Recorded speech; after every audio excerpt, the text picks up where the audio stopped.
searching for you, looking for you, Lord. Looking in my heart, looking in my soul, looking in my spirit, looking for you, Lord. Searching in my heart, searching in. I know I've been hearing, looking for you, Lord. Looking in my heart.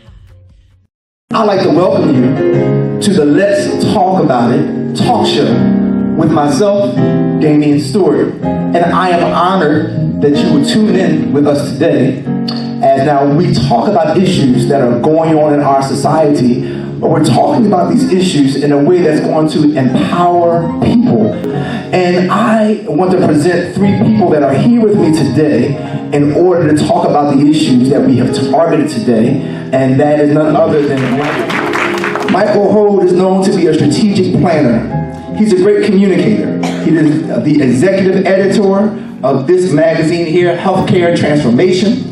He is the co-author of this book, We Can Fix Healthcare, The Future Is Now. He's the CEO of Transformative Strategy and held various positions at the University of Florida. Right now, he's a key person at Jefferson Health, working beside Dr. Stephen Klasko. Next, we have Tiffany Stroman. Tiffany Stroman is an assistant principal at the Simon Gratz Mastery Charter School.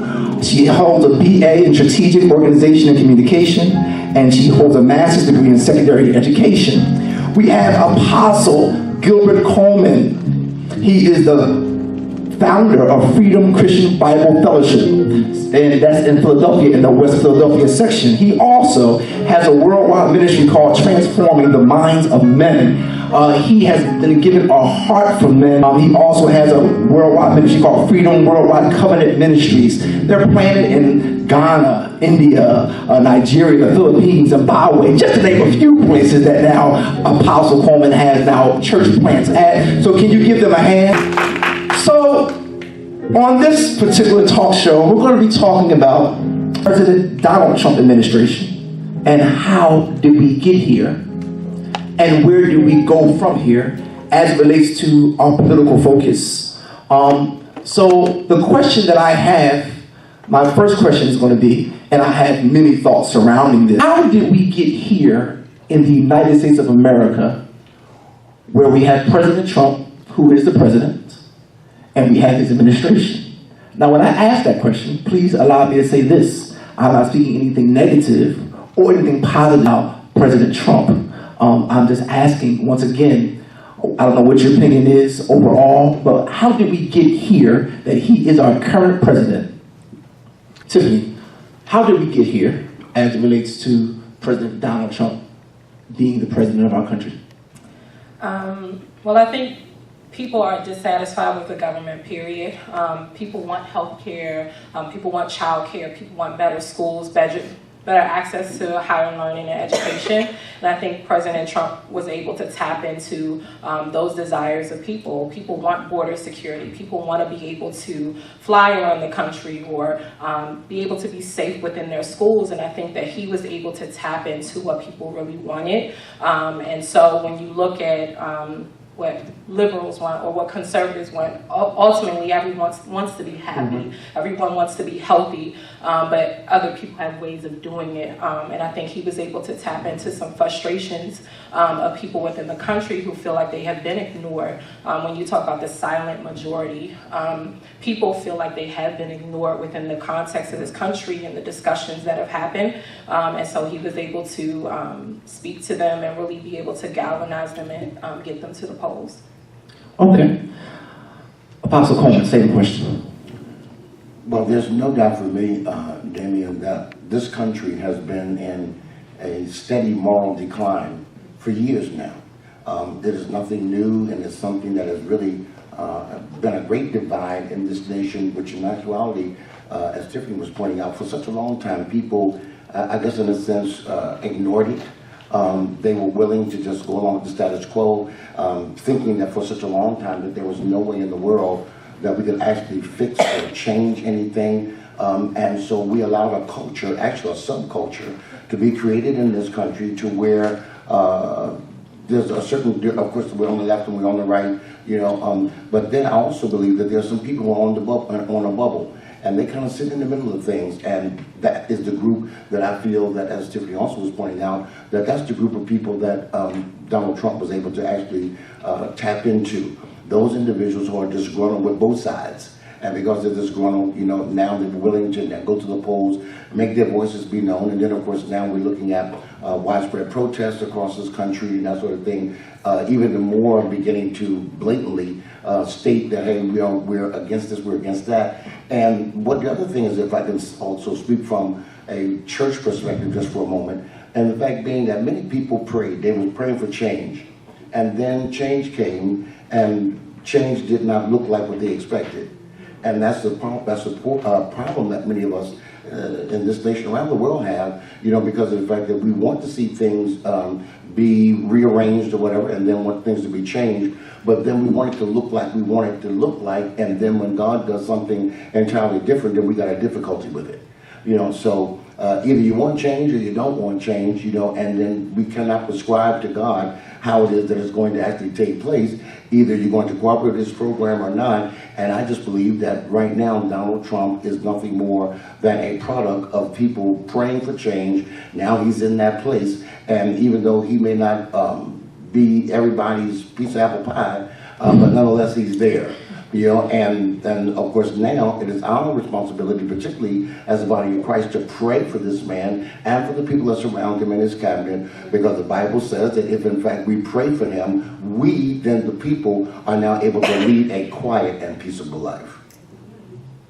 Okay. Let's dig a little deeper. Would it be safe to say, in your opinion, that the following had something to do, or that were in the following wars? Number one, in this country, we're in a race war. Number two, we're in a income bracket war. The filthy rich or the very wealthy, and then the low income. The middle is kind of caught in the in-between. That's kind of caught in the in-between. So let's talk about those two issues. Let's talk about the racial issue, and let's talk about the income issue. And I'll ask Apostle Coleman, I'll start with you. When it comes to the race issue, how much do you think that had to play into why we are where we are today? Well, again, there's no doubt that it definitely has a role to play. This is an issue that we're talking about that has not been any different for centuries, I guess, if you will. We've had this type of issue. Even in the church, in the secular world, it does not matter where you go. There is a racial divide just about everywhere we go. And I would have to say that in actuality, the economic war and the racial war, in many ways, is one and the same. Because of the fact that with not only African Americans, but also Hispanics and then Asians and others, who really don't have the type of economical wherewithal as some other ethnic groups. And so as a result of it, it's the haves and the have-nots. But I also feel this way, that being in this country, everybody has the same opportunity. We all have an opportunity, and then unfortunately, I just believe that some people don't take advantage of the opportunities that are available to us, because without a doubt, it's there. Just given the fact being that many of the people that they're talking about right now that are coming from other countries, what we call refugees and so forth, and they come here because they see this as a land of opportunity. I get to travel to a lot of foreign countries, and they all want to come to America because they believe that if they come to America, all their problems are over. I have said to them in many instances, though, the day you come to America might be the day when all your problems start. Because there's a lot of stuff going on here in this country, but nonetheless, the racial divide and the economic divide, in my thoughts, in my opinion, really are pretty much kind of like one and the same. Okay. Tiffany? I think I kind of disagree with that idea of like economic and race being one and the same, because I think in America we do not have the same opportunities in terms of race. I think there is a war in terms of economics where everyone is fighting to get to the top, but the people on top have a significant amount of power. But just from the education world, I can put a student who is an affluent student, African-American student, comes from a middle-class family or even upper-class family, goes to a school, and that teacher, because of the color of their child's skin, could teach at a lesser rate or less intensity for that child, and so therefore that child gets exposed to less content, doesn't get the same opportunities in terms of scholarship. And so I think that while it does go in hand, and affluence does add to a person's ability to move up in this country, I think the issue of race still is a barrier for many Americans, for African Americans and people of all races in the country. And I think that this idea of racism did help Trump win President Trump win some of this election, because a lot of things that he says, whether you listen to him talk about law and order, I'm the law and order candidate, many other presidents, Reagan in particular, spoke about the law and order, was a law and order candidate, and you really use that as a way to drum up support from his white base. And so I think that the issue of race is very complex in America, but I think even though it does work with economics, it still is in its own separate class. Michael. Yeah, I have a slightly different perspective because I'm an immigrant myself. I grew up in Kingston, Jamaica, which is, I went to Jamaica College. If anybody's from Jamaica, they know where that is, on Old Hope Road. Okay. When I was growing up in Kingston, Jamaica, there's an enormous sort of racial history in the Caribbean. But we talked about it all the time. There was constant conversation in high school.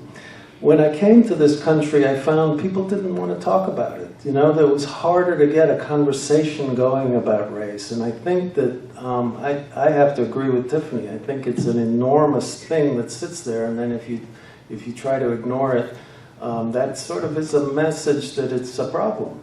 And I have not seen the kinds of conversations that I think we need to try and bridge a racial gap and try to understand, you know, people are people. I have a very good friend who's dean of health at Bethune-Cookman, which is a historically black college, and she argues there is no such thing as race, and we have to stop categorizing people in these ways. But at the same time, we also have to have a conversation about it. Okay. So I believe that this election was greatly fueled by race. I believe that my disappointment with President Trump is that when you look at who he has around him or who he's placed around him, everyone he's placed around him seems to be white supremacist or someone that has supported white supremacy. So therefore, I think that President Trump appealed to that base. And I'm not saying that wasn't a smart move to appeal to that base. That's going to help you win, because for some, win by any cost. My greatest concern is now that you've won, what are you doing now to turn things around? And a lot of that is a reflection of who you put around you. So I think that race, it played a big part of this election. I think, as Michael has suggested, that there's an undercurrent that never went away. And what President Trump did was he presented a platform for their voice to be heard. And now you have these conflicts that are happening. I have a nephew. Well, my sister had to go to his school in Ben Salem because of racial things. There are kids standing up, hail Trump, and all these kind of things that are happening. And he's in middle school. So therefore, I think that race is being affected at every level, at every age bracket. So I think this election really did have a lot to do with race. And that's not we can agree to disagree, but I think that was definitely one of the things. Like I said, my greatest disappointment is the fact that President Trump, now that he's won, what are you doing to bring the country together? What are you doing to show everybody, now that you represent as the President of the United States, now that you're looking after the best interests of everybody. Let's go to the next question for time's sake. The income bracket. How much do you think that had to do with the election? I'll start with Tiffany.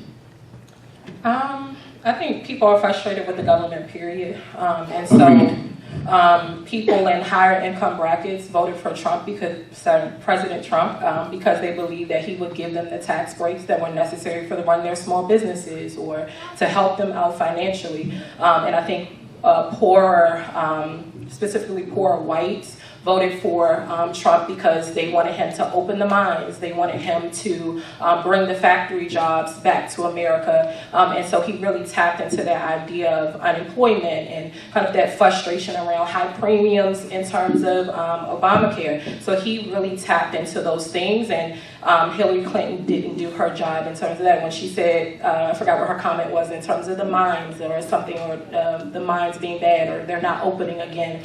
And she was a candidate that was very distant, did a lot of work to make her seem like she was, the career politician and criminal. So people really, I believe, also voted along those economic lines, and they were looking for, as we all are, someone who could support us and help us to move up financially and prepare for our children. So I think economics had a huge role in it, but I think race also had a larger role. Okay, Michael, economics. We do tend to forget the incredible depression that was in this country before President Obama won the presidency. And there was a recovery under President Obama, and it was a very significant recovery, and he deserves credit for it. But that recovery didn't extend to everybody. And there were people who felt that they got sort of left out over the last 8 years. And I think that's where some of that anger came from, and the sort of suppressed frustration of many people and anger from many people, that I think a candidate like President Trump could use the words that, the code words that would let people know that he was with them. I agree that it's sometimes very hard to deal with a society in which there's such huge gaps in income. I don't ever think anybody who has a lot of money is going to do anything but protect it.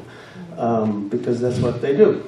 But I do think that we have, especially people who felt left out over the last 8 years, that they weren't part of the show, and this was their opportunity to retaliate. Possible. Well, I found out throughout most of my lifetime that in most instances people are usually looking for the government to be able to, in a sense, bail them out. They're looking for ways, to where government is going to be the answer to whatever economic distresses that there are. And even though there may be governmental programs and subsidies that are offered to people, yet I believe that President Trump, what he did was that he made promises about more jobs. He talked about the pipelines and things of that nature, things that people resonated with that ultimately will bring more money into the country. In fact, that's one of the things that even when Barack Obama did come into office, that he was talking about how it's going to be more money. And in most instances, that's what people are looking for. They're looking for more money in some way, and they're looking for it in many instances to come from the government. So as the others have said, I truly believe that that's one of the reasons why President Trump has resonated with people, because of the fact that he is now trying to offer or giving promises of what should be a greater economic uprising. And in fact, since he's come into office, unprecedented, that the stock market hit 20,000. For the first time in history, it happens. It hit 20,000. So there has been some level of truth to what he has said, but nonetheless, because of the fact that this is all still very much in an infant stage, we still don't know exactly which direction it's going to take. Okay. I'm going to ask some questions, and you can give me yes or no answers, or if you want to expound, just let me know. If Bernie Sanders had won against President Trump, if he had ran against him, if he was the candidate, would President Trump be President Trump? Michael? I think Senator Sanders had a very good chance of winning. I think it would have been difficult, but I think he would have tapped into the suppressed frustration that people had, and younger people either stayed away from the election or didn't throw enough weight to the Democrats for her to win. And I think Bernie would have gotten younger people in moving. Okay. Tiffany? I think he would have won. I think he would have had a better chance to win than Hillary Clinton. I think that certain people were going to vote for Trump. You have the alt-right groups, certain groups that are committed to seeing him in office. But I think, like Michael said, that Bernie would have been able to tap into some people who had that expressed anger and frustration, been able to bring them on the other side of the ticket. Apostle Coleman? I say yes. I think that President Trump probably still would have been elected because people are just looking for radical change. Okay. If former Vice President Joe Biden would have ran against President Trump, would President Trump still be President Trump? Apostle Coleman? To be honest with you, I'm not sure. I don't know. There's no doubt that Joe Biden resonated with a lot of people, for certain, but to be honest with you, I'm not sure about that one. Tiffany? I want to say yes. People really like Joe Biden. I think he even has respect of many Republicans, and so I think that if he would have ran, then we, could have possibly had a different outcome. Michael? Yeah, I think people forget Hillary Clinton won the popular vote. True. I think that Joe Biden might have been able to do a little better than she did in the rural areas that determine the electoral college. Okay. So I think he would have had a much greater chance to win. Okay. Next question. There's some quick questions. Was the country ready for a woman president? Tiffany? No. I think just some of the things that President Trump said about her during the campaign, the nasty woman comment, or she has low energy when she, wasn't feeling well and nearly fainted. Like that was such a big deal. And I think for women in leadership, some of the same type of microaggressions and comments that are made about women in leadership were made about Hillary Clinton, period. And so I wonder if people struggle to think if a woman could actually run the country. Michael?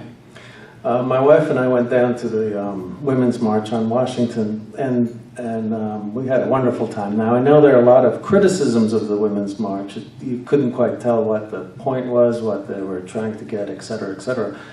But my feeling was that people should wake up to that issue. And we don't need a president who treats women the way he's treated women. And I think at some point women need to, as they say, get woke, if we're ever going to have one. Okay. Apostle Coleman, were we ready for a woman president? I think that the nation probably was ready for a woman president, just not Hillary Clinton. I agree. I don't know whether the country's ready for a woman president immediately after an African-American president. I think if we had a break in between, I think that might have broke it up a little. I also didn't know, and I'm not going to get into this, how much the Clintons were not liked by some people. I think that had something to do with it. I had no idea. I had no idea that they were unliked, but there are many people that don't like the Clintons, and I don't know why.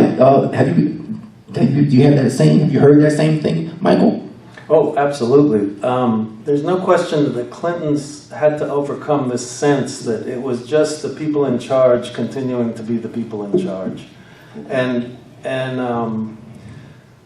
she tried to be so sort of right down the middle that she was not an exciting speaker. I went to the last rally over by Independence Hall in Philadelphia, and when Michelle talked, people were screaming, and when Barack talked, people were screaming, and then when Hillary got up to talk, people started to go to the cars.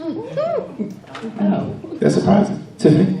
I think Hillary Clinton overestimated how much people liked her. I think about particularly young African-American millennials who did not vote for her and committed to not voting for her because of Bill Clinton's role in the crime acts in the 1990s. People you have books coming out recently, the new Jim Crow, that tagged them as the reason for over-incarceration of African-American people. And then early on in her career, in the campaign, when people were protesting her, she was like, quiet, be quiet, just sit down and be quiet, we'll deal with that later. And so she did not do a good job of really bouncing back and dealing with those issues that existed between Democrats and the African-American community. I think a lot of people left after Obama's administration feeling like he didn't do enough. And so I think she relied on certain groups of people to support her that were not committed to supporting her. And I also believe, along with the other panelists, but at the same time, she said some things that were very incendiary against the evangelical Christians. And because she had some of those statements that she made, then without a doubt, they decided to vote against her. In fact, 84% of evangelicals went to the polls this time. I believe that's one of the reasons why she lost. Okay. So in this country, it amazes me, some people think that we may have a democratic way of our electoral system, but this is a republic. A lot of people just don't, this is a republic. People just don't understand this is a republic. Do you feel the Electoral College did what they were created to do? When I say that, I say this. The Electoral College was put in place to make sure that an angry mob of ignorant people would not be able to now take control of the government. So if that popular vote was popular based upon the angry mob, they had the power to do what was best for the country. Do you think the Electoral College did do justice, or you think that they did what they were supposed to do by voting in President Trump? Apostle Holman?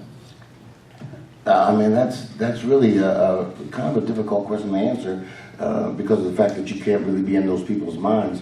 But at the same time, you know, there's a process that this nation put in place. And so from my perspective, my opinion is that we just have to learn how to embrace and respect the process.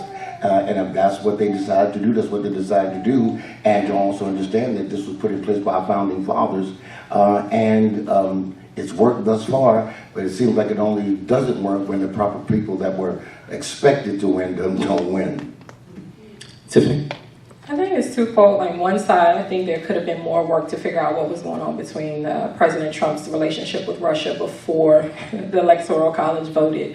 I think just because you have a president who has said to have ties with someone or a country has now involved itself in our election, I think it's worth looking into it and really investigating before we say, okay, we're going to make sure we elect this person. But to my understanding, that many states have laws in which the Electoral College voters have to vote along with their particular popular vote. And so even if they attempted to vote against President Trump in that moment, their vote would not have counted. So I'm wondering if there's even bigger policies that, you know, people are frustrated with the Electoral College, but there are bigger policies that ensure that this will happen regardless if the people want it or not.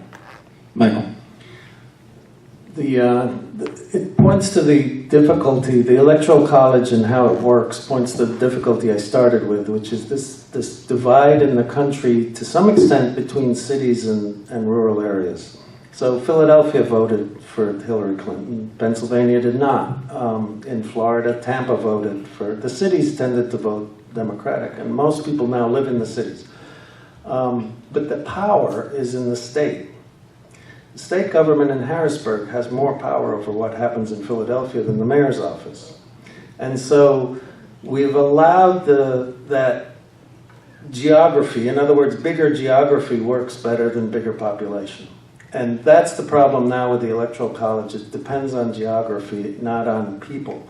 And so these very intense concentrations of people in cities cannot do as well with the Electoral College as people in larger areas of land in the rest of the state. I do believe that you could tinker with the Electoral College so that there wasn't an obvious way that it always seems to help Republicans, because it does. But at the same time, I agree with the pastor. I don't think we can just decide that we're going to throw it out because you know, we don't like it now and we don't like the result of the election. I think it comes from a very deep-seated part of how the country was founded. Okay. Tiffany, I'm going to start with you with this question. As a principal, I'm going to ask you, what do you deal with in brief on a day-to-day basis as assistant principal? And does Betsy DeVos have what it takes to lead the education portion of our country? I try. But I think the biggest part that I feel like I've had this conversation with a number of people over the last couple of weeks is that there's a tension between the testing world and what's best for kids. So I have the opportunity to teach a class, but it's a class that is mostly pulled out for students who are on the bubble to pass the test. And so because I'm, assistant principal, I can teach what I want in that class. So I teach J. Cole songs, and I teach articles about rappers and articles about things that kids want to talk about. And the results in that class are really high because they take a lot of time to talk about what they want to talk about. But teachers within the classroom can't always make those decisions because they have tests and they have accountability that is put in place by the federal government, by local, the state government. And so I think the biggest tension that I consistently feel is doing what's best for children, but at the same time making sure that what I do within a building also reflects this. Are we hitting our mark? Are we hitting our metrics? Everything is about a metric, and so I think that like big tension exists. And as far as Secretary of Education Betsy DeVos, I think that she lacks a lot of the experience in schools, and her connection to money and power is concerning for me because I've committed my career to working with schools with students who are in communities that are underserved. And so what I've found already is that our education system is not equitably funded for all of those students. And so we get teachers who are less experienced. The resources are not as strong. And so to me, my concern is with her in power, her in place, and not knowing basic questions around growth versus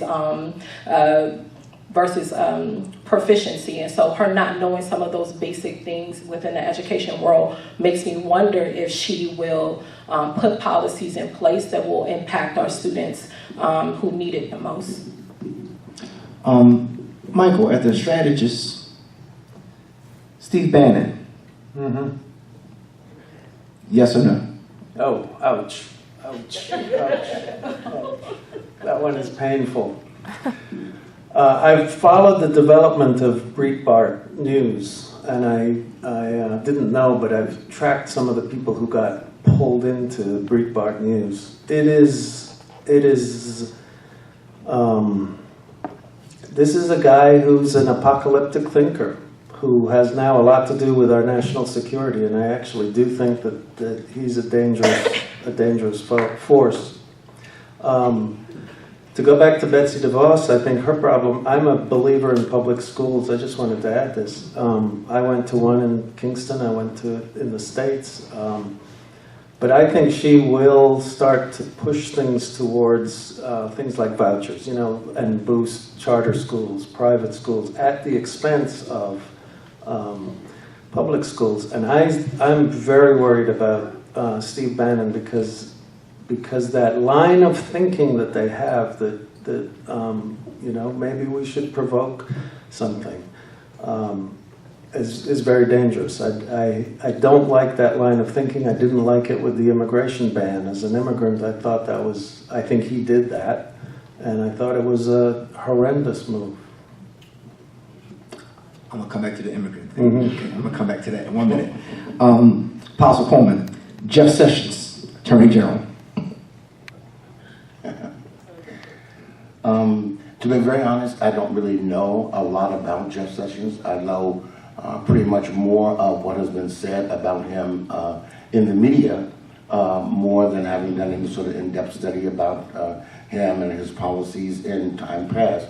Other than the fact being that, of course, many say that he is a white supremacist and that sort of thing. So, but for me, and I guess I might not be the right guy to be asking some of these questions, some of it right now, especially because of the fact that my perspective on a lot of this stuff is that as it relates to these individuals, it doesn't matter to me what he says, what she says, what he does, because for me, at the end of the day, God is in control of all of this. And because he's in control of all of this, he eventually will make things happen the way he wants it to happen. The Bible says that the king's heart is in the Lord's hand. He turns it wherever he wants it to go. And so therefore, it is his directive. It is his premises how things get done, and so that's what I believe. And so I believe that no matter what these individuals may be about, what they have been about, that at the end of the day, that this is God's world, this is the devil's system, but it's God's world, and eventually God is going to make sure that he is God in his own world. Okay. Before we go on, I'll come back to that too. Okay. Oh, trust me. After I come back to it, I want to make sure that I want to still be able to call you Apostle Coleman after I said I'm going to say. After I said I'm going to say, I want to be able to call you still, okay? All right, we're about to disagree. I want to be able to call you still. Does anybody have anything to say about Betsy DeVos, Steve Bannon, or Jeff Sessions before we move on?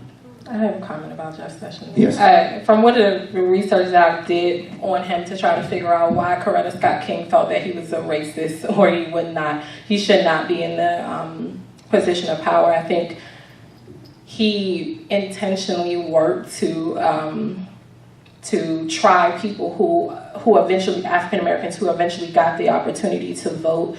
So to me, it's just a bigger picture or more of a statement around what President Trump is doing to really align himself with people who are committed to disenfranchising people of color or marginalizing people of color in general. So that was my comment. Okay. I believe that this is a country that is divided at this point, and it's very hard to bridge that gap. Affordable Care Act, otherwise known as Obamacare, people don't know sometimes they're the same thing. And it did exactly what it was supposed to do. It opened access to more people to get health care. It's now under attack, and it's one of the things that President Trump announced he was going to repeal and replace. And I think it's a good example of this divide in the country. My own feeling is that the Affordable Care Act, Obamacare, did what it was supposed to do, but it didn't do everything. There's a whole lot left to be fixed in healthcare in our country. And that our task now is to see if we can, at all levels, we hope that with federal support, but if not, in cities, in states, continue the work that President Obama started to ensure that healthcare is equitable, that it's better located in communities where it supports neighborhoods, where we have a healthcare system that takes care of people who have long-term conditions. And I think that's our job at this point, is to ensure that the legacy that President Obama started continues to be worked forward to. And I think it may be difficult. Okay. Apostle Coleman, you raised an interesting thought.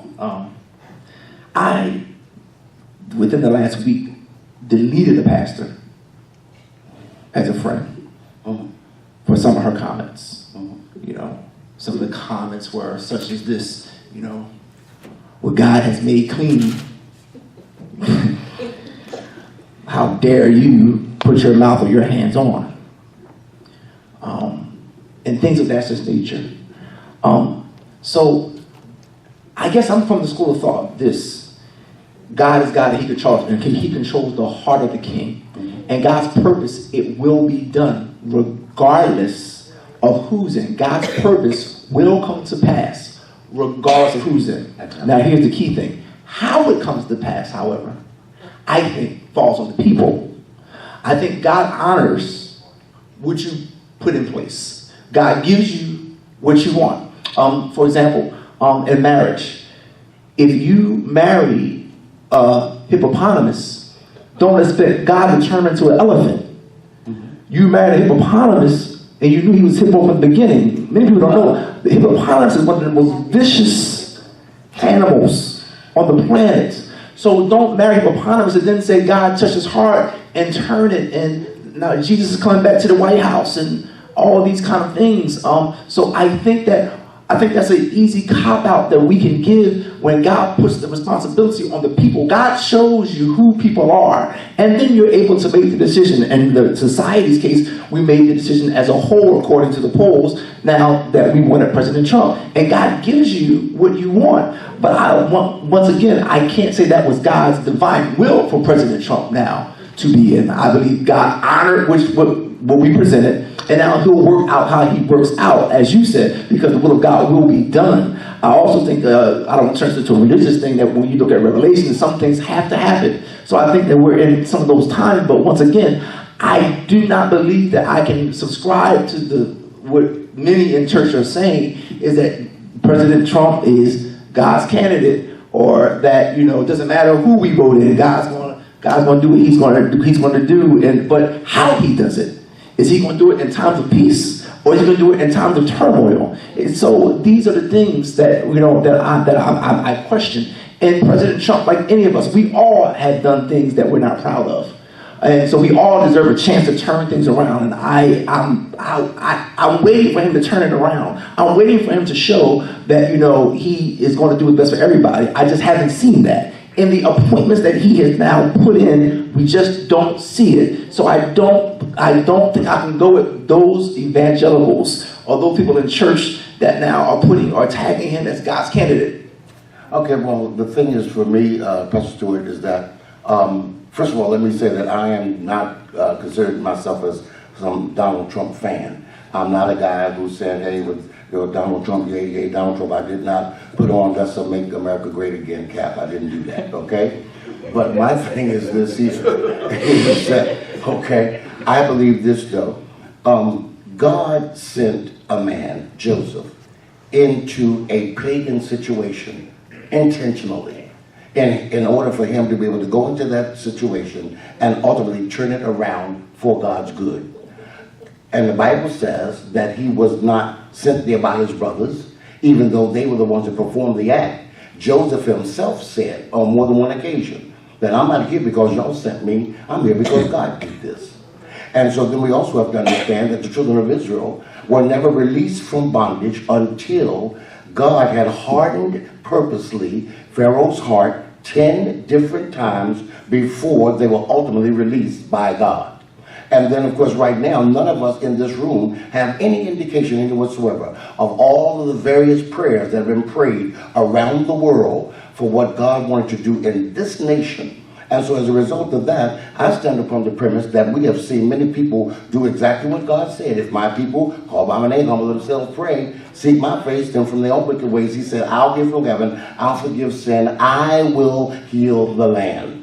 And so therefore, I'm at the place where God is so sovereign that he can do anything he wants to do. And as you said yourself, with whoever he wants to do it with, and we have got to come to a place to where we, the people of God, will be able to assist in the processing that God has taken this nation through, because I truly believe that America herself set herself up for this from the moment that she eradicated prayer from out of our schools. That's when everything headed downhill. And we've been going on a downhill slide ever since. And so until we as a body decide that we are going to make the difference, this nation will continue to be exactly the way that it is right now. Tiffany. To me, America was already, I guess you can say, had already perverted the idea of Christianity when we brought in slaves into this country, right? Like, I think that America already had its woes and things going on, and so I honestly don't know how to think about it. And I think personally as a Christian, I have prayed constantly, like, God, I don't understand. I'm trying to figure it out myself, and really confused by people saying that Donald Trump is God's candidate and wondering if that is really a idea that reflects Christianity or an idea that reflects an idea of white supremacy. So I'm not really sure how to think about it. Michael. You know, I'm not a minister, so I can't speak for all of society and the whole of America.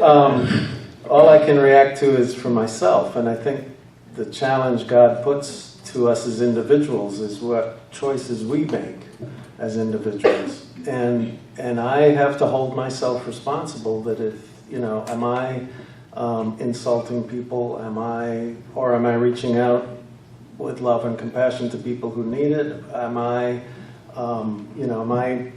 going and getting drunk at the bar? I mean, I have to ask myself those questions. And I worry about some of the people who are in office. I think they have to take responsibility for what they say and what they do over the next 4 years. Okay. And can I just add one thing? Sure. Stewart? Because also for me is this, is that wherein I don't put my eyes on those people. I realize that all of us are flawed. Every last one of us are all imperfect people. And so I don't put my eyes on them. I trust and I believe God to do exactly what He said He would do, even when we have disingenuous people who are in political office and that sort of thing. He's still God. He's still in control. And because He's in control, I put my eyes completely upon Him. What happens is that we lose focus as the body of Christ. And because we lose focus as the body of Christ, now anything and everything can happen because of the fact that some of the comments that you're talking about, I've seen some other very inflammatory remarks as well. Some stupid stuff that goes on Facebook and Instagram and on Twitter and all that. I know y'all see it. You know what I'm saying? All kinds of stuff. All kinds of stuff be going on online. Man, and one of the things that the Spirit of the Lord gave me to do not long ago, about a week ago, He gave me to issue a prayer challenge. And the reason why I was given this assignment as a prayer challenge was to help focus people once again and to get their minds off of, oh my God, did you see what he did today? Oh Lord, did you see what they did down there today? Oh my God, he put this, but he said that he did this. Well, hey, I'm not looking at all of that nonsense. Right now, I'm focused on God. And because of the fact that I realize that all of us have an assignment from God, and the reality is this: Tiffany's in the place where she's supposed to be. Michael's in the place where he's supposed to be. You're in the place where you're supposed to be. Our greatest issue is the majority of us are not on assignment. We are not fulfilling the plan of God in this earth. And that's the reason why men like we talk about, women that we're talking about, are in these political offices, because we, the body of Christ, are not in the places where we're supposed to be. We're supposed to be people who are affecting various spheres of influence and to turn this thing around the way God would have it to be. Because of the fact that we continue to curry favor with the government and with everybody else is the reason why the world is in the shape that it's in, because the church has allowed herself to just turn her face the other way while all the things that should be addressed are not being addressed.